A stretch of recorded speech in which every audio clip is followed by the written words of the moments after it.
Hi everyone, this is Miss Ward. Oh, excuse you. And my son David, who just sneezed. Tonight we're going to be talking about Newton's Law unit once again.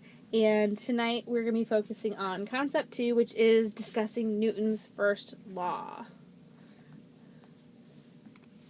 Alright, so Newton's first law describes how objects are affected by force. Last time we talked about different types of forces. We discussed how an agent is, how we use the agent to describe the force, and I told you that a force is defined as a push or a pull. It's the most simple definition and the most accurate definition of a force, push or pull. Force has both a magnitude and a direction, and therefore we consider it a vector.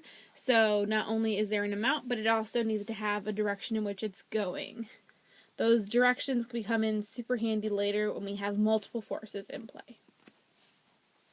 So, Newton's first law, what does it say? Well, it says that an object at rest remains at rest unless acted upon by an outside force. Right? That itself is Newton's first law. The net force of an object is the vector sum of all the individual forces acting upon it. Net force means that this net force and total force mean the same thing, and they can be interchanged. So that comes into play with Newton's first law because when we talk about an outside force, we mean it has to be acted upon by and has to have a net force. So, for example, if you are standing in the middle of a room, you're at rest, okay? Because there's no net force acting on you. The net force that is acting on you at that moment, standing in the middle of a room, is zero. You have gravitational force pushing down on you and a normal force pushing up on you, but those forces cancel each other out. So unless someone comes up and pushes you and creates an outside net force, you're not going to move. Or unless you decide to move and you generate that motion yourself. So if you're just still, there is no net force. Okay, that's why they start talking about it's the object, it's the net force of an object is the vector sum of all the individual forces.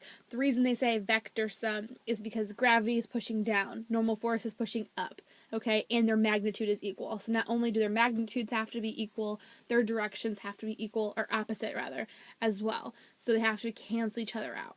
So that's why a net force is super important. Generally, when we say Newton's first law, we don't include the word net force in there. We just say an outside force, but that's what it means.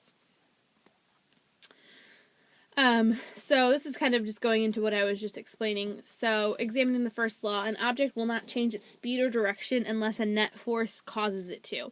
Again, if you use that example of standing in the middle of a room, you have a force of gravity pushing down, the normal force pushing up, but you're not moving. So your speed isn't changing, your direction isn't changing. What can change that is if someone comes up behind you and pushes you. Okay, they give you a force, they've added a third force to the equation, and it overcomes, it's, there's no other force counterbalancing or going against it. So you now have a net force, in the forward direction.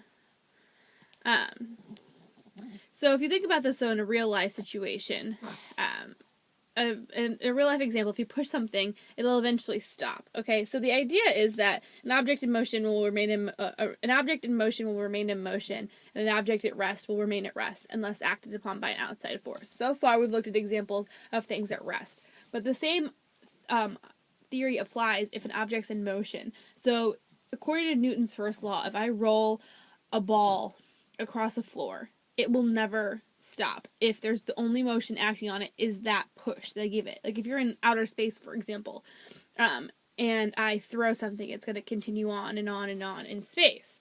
Alright? The reason is because there's no other forces acting on it. Here on Earth, if I roll a ball across a floor, eventually that ball will come to a rest, and it'll come to a stop. The reason is because there's friction continually acting in it in the opposite direction. And eventually, that friction is going to outweigh, or is going to equal out, rather, that motion of you rolling the ball. And so that ball will come to a stop. Friction is one of those forces that's not really seen, and therefore people sometimes forget about it. In a frictionless environment, if you push something, it will continue on without stopping. And like I said, if you did something in space like that where there's no friction, it would continue on and on throughout. Alright. that's it for tonight.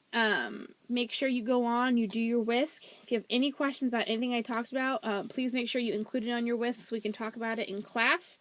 And that's it. Have a great night.